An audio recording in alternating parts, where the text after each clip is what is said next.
Everyone, hope everyone had a wonderful, wonderful week. It is Erev Shabbos Parshat Shoftim, and we are gearing up, starting Yeshivat this week. Very, very exciting. Rosh Chodesh El has passed, and we are in a new mode, Baruch Hashem.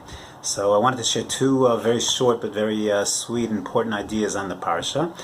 First of all, we are told in Dvarim Perechaf, the halachos of Kiseitze LaMilchama Loivecha. So when you go out to war, so there's certain people who, when they go out to war, have exemptions from war. So the Torah tells us, for example, a person who is notak kerem, v'lo chilo, if he planted a new vineyard, if he went ahead and built a new house, or if he just recently got married, asher eres isha, he did erisin, but he did not do nisuin. All of these people, v'yashav lebeso, he's allowed to return to his house, pen yamus b'milchama, because he might die in warfare, and then someone else is going to take the vineyard, someone else will take his wife, his house, etc., and therefore there's special exemptions. And then the Torah goes on to tell us that, in addition, v'yasvu hashotzim l'daber el ha'am v'amru ki mi hayish ha'yarei v'rach ha'levav. If in general a person is yarei, he's fearful, he's soft of heart, yelek v'yashav lebesom, best he should return to his home, not fight in the war. Because when you have weakness in the ranks, so that could have a deleterious effect on everyone else as well. It could go ahead and cause other people to also lose confidence, have weakness, and as a result, in general, if a person's rach levav, he should go home. So there's a machlokas already in the Gemara. What does this mean, this rach levav? So Rabbi Akiva says, rach levav means kipshuto. It means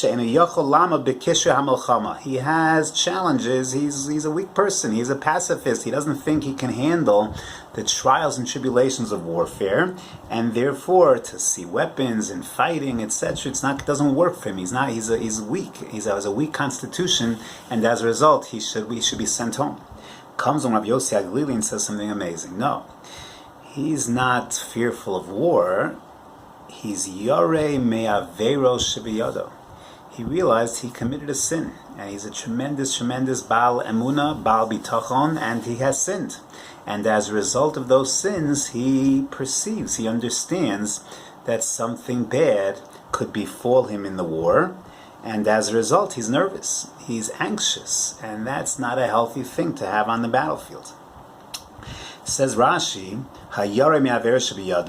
and therefore this exemption from warfare is linked, is put together in the same exact set of psukim that refers to a person who just got married, who built a house, who planted a vineyard, because fundamentally, says Rashi, the Torah is very, very concerned about this individual. He's nervous about his averos, and if we only send people home because they were rach leva, because of their averos, then he'd be exposed. He'd be embarrassed.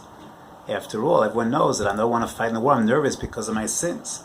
And therefore, we gave added exemptions. We gave an exemption to the person who plants a vineyard, who builds a house, who has erusin, lechasos, to conceal al hachozrim bishvil averos shebiyadon, to conceal why this particular individual is going back.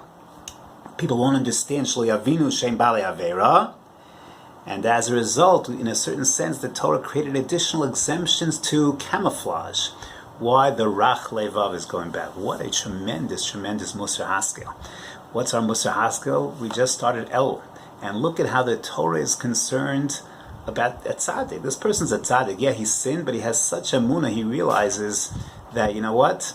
As a result of my sins, there's schar va'ones, something might happen to me in battlefield, and we want to protect him. We want to protect his standing, his self-esteem. We're worried about him becoming embarrassed, and therefore we have other exemptions, and now no one knows.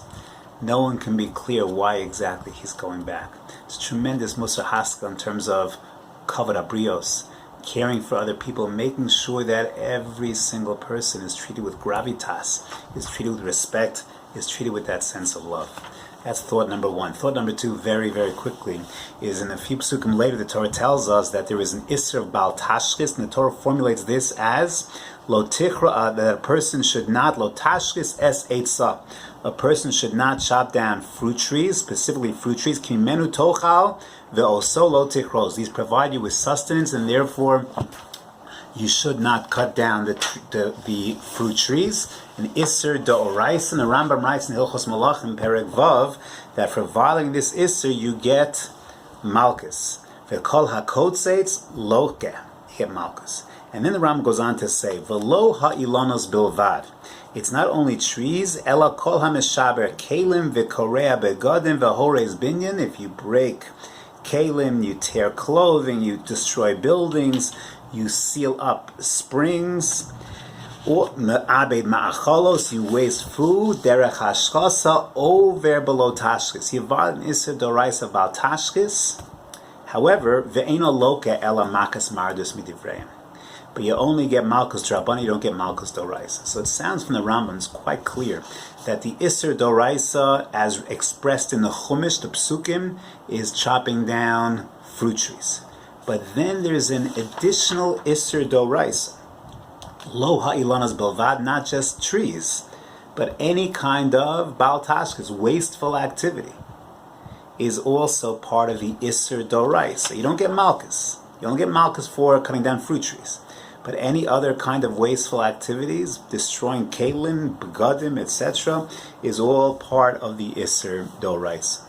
How did the Rambam know this? Where did this come from? So Rav Asher Weiss, in a cloud that he develops in a lot of different places, understands that when we learn Torah, we are not supposed to just read the dry psukim and look at them as dry psukim. When the Torah tells us don't chop down fruit trees, we're supposed to derive a klal. We're supposed to understand the messages of the Torah, the Ratzon HaTorah, the Ratzon Hashem Shabo. What is the Ratzon HaTorah here? Don't cut down fruit trees. Don't be wasteful. You have gifts over here. You have property over here that is meaningful, that can contribute to your lives. Don't destroy it. Don't treat it callously. That is not just limited to fruit trees. The Ratzon HaTorah means take your property seriously. Take your environment, take the environment, ecology, take the world around us, the universe, take it seriously. Don't be wasteful. Be smart about your property. That's a din d'oraisa. You only get malchus for that which is expressed in the pasuk. So kol eitzah, it's only malchus is only by fruit trees. But when it comes to the core isser, the ratzon haTorah is bal tashchis. It applies to food, and it applies to your automobiles, and it applies to your notebooks, it applies to everything. Don't be wasteful. That's the Ratzon HaTorah. Use the raw materials as they're meant to be used. But that's a cloud, that's the yesod in Kol HaTorah Kula, is that when we read the Chumash, don't just read the Chumash, the words on the page, but look between the lines. What does Hashem want from us? What is the Ratzon HaTorah?